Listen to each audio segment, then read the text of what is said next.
صفحہ number 239، 239 page 239، heading ہے یہودیوں کے ساتھ معاہدہ اور جنگ۔ سیرت النبی جلد اول، سن 2 ہجری، سن 3 ہجری اور سن 4 ہجری۔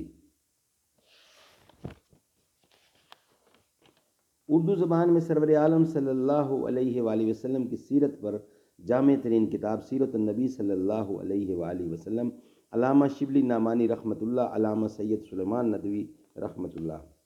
نحمدہ ونصلی علی رسولہ الکریم، بسم اللہ الرحمن الرحیم، الحمد للہ رب العالمین، والصلاة والسلام علی رسولہ محمد وعلی آلہ واصحابہ اجمعین۔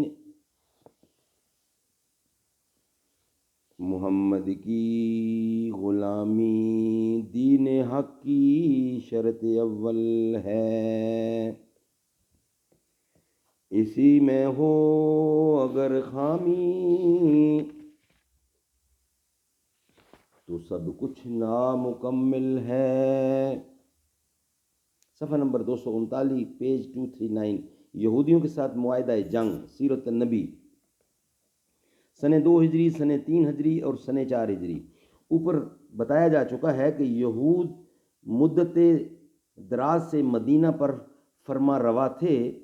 انصار نے آ کر ان سے تعلقات پیدا کیے اور رفتہ رفتہ حریفانہ اقتدار حاصل کیا، لیکن جنگ بعاث نے ان کی قومی طاقت توڑ دی۔ اب وہ اس قابل نہیں رہے تھے کہ یہود سے ہم سری کا دعویٰ کر سکتے۔ یہود کے 3 قبیلے تھے، قینقاع، نذیر، قریظہ۔ یہ سب مدینہ کے اطراف و حوالی میں آباد تھے اور عموماً زمیندار اور دولت مند تجارت پیشہ اور صناع تھے۔ قینقاع زرگری کا پیشہ کرتے تھے اور چونکہ سب میں زیادہ بہادر اور شجاع تھے، اس لیے ان کے پاس اسلحہ جنگ کے ذخیرے تیار رہتے تھے۔ انصار عموماً ان کے مقروض اور زیر بار رہتے تھے۔ ملکی اور تجارتی افسری کے ساتھ ان لوگوں کا مذہبی اور علمی اثر بھی تھا۔ انصار عموماً بت پرست اور جاہل تھے، اس بنا پر وہ یہود کو عزت کی آنکھ سے دیکھتے اور ان کو اپنے سے زیادہ مہذب اور شائستہ سمجھتے تھے۔ جن لوگوں کے بچے زندہ نہیں رہتے تھے وہ منت مانتے تھے کہ ہمارا بیٹا زندہ رہے گا تو ہم اس کو یہودی بنا دیں گے۔ چنانچہ مدینہ میں اس قسم کے بہت سے جدید الیہودیہ موجود تھے۔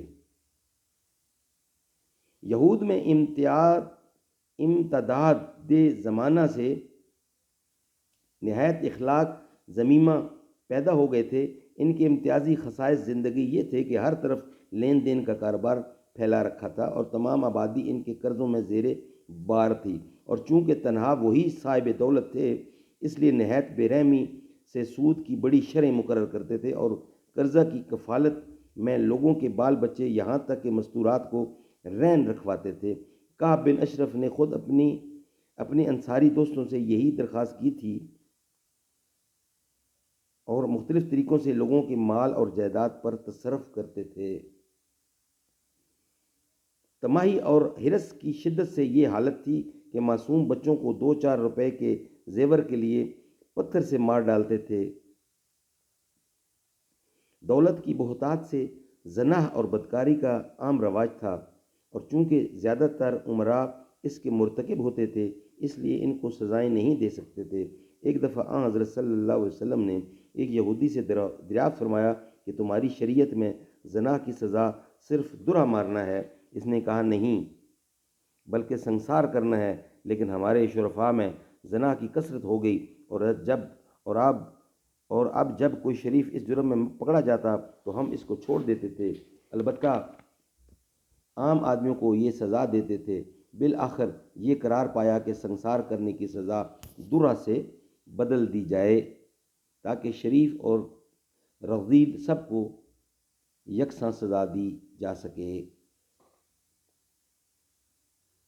اللہ تعالی ہمیں عمل کرنے کی توفیق عطا فرمائے۔ اس کا بقیہ حصہ انشاءاللہ نیکسٹ ویلاگ میں بیان کیا جائے گا۔